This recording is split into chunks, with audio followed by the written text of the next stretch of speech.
guys! For today's video ay samahan nyo kaming mag-dinner dito sa Kaluwi Seafood Restaurant sa Puerto Princesa. So, it's our second time here. And tara, tignan natin kung ano yung in-improve at ang mga bago nila dito. Ayan guys, same pa din, napakaganda ng kanilang mga designs at interior at kailangan mo pa rin maghubad ng sapatos pagpasok sa loob. May mga cubicle sila for the shoes. And ayan guys, in-improve nila yung lugar at mas pinalawak pa.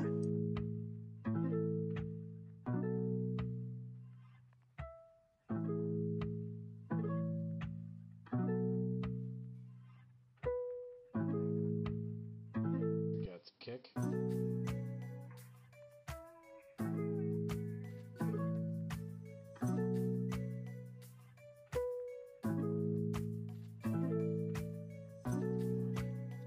Ito nga pala yung kanilang updated menu as of December 2024.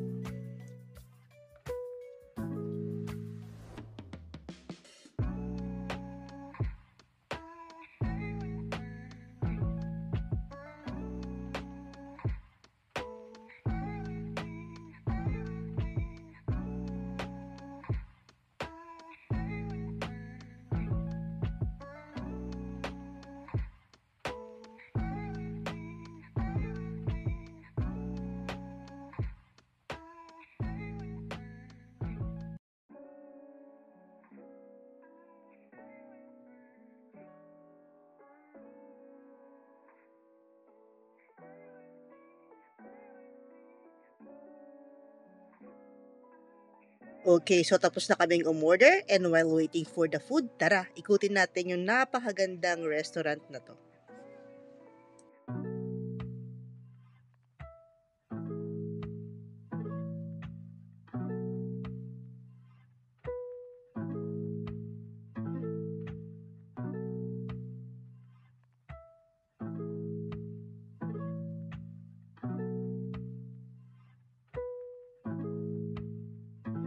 Got the kick.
Ayan guys, after a few minutes ay dumating na yung mga in-order naming shake. Dumating na rin yung lato na kasama nung set na in-order namin na may soup, may tuna, may grilled squid.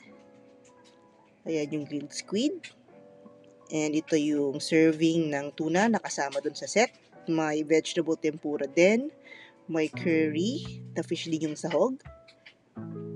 And ito yung buttered shrimp na kasama ng set.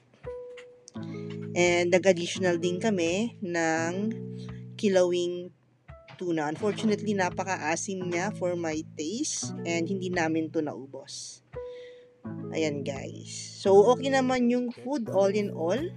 Medyo pricey nga lang since it's a seafood restaurant. Napakaganda ng restaurant and talagang napaka-instagrammable siya guys. So that's our Kaluwi experience. Thank you for watching and we'll see you on our next videos.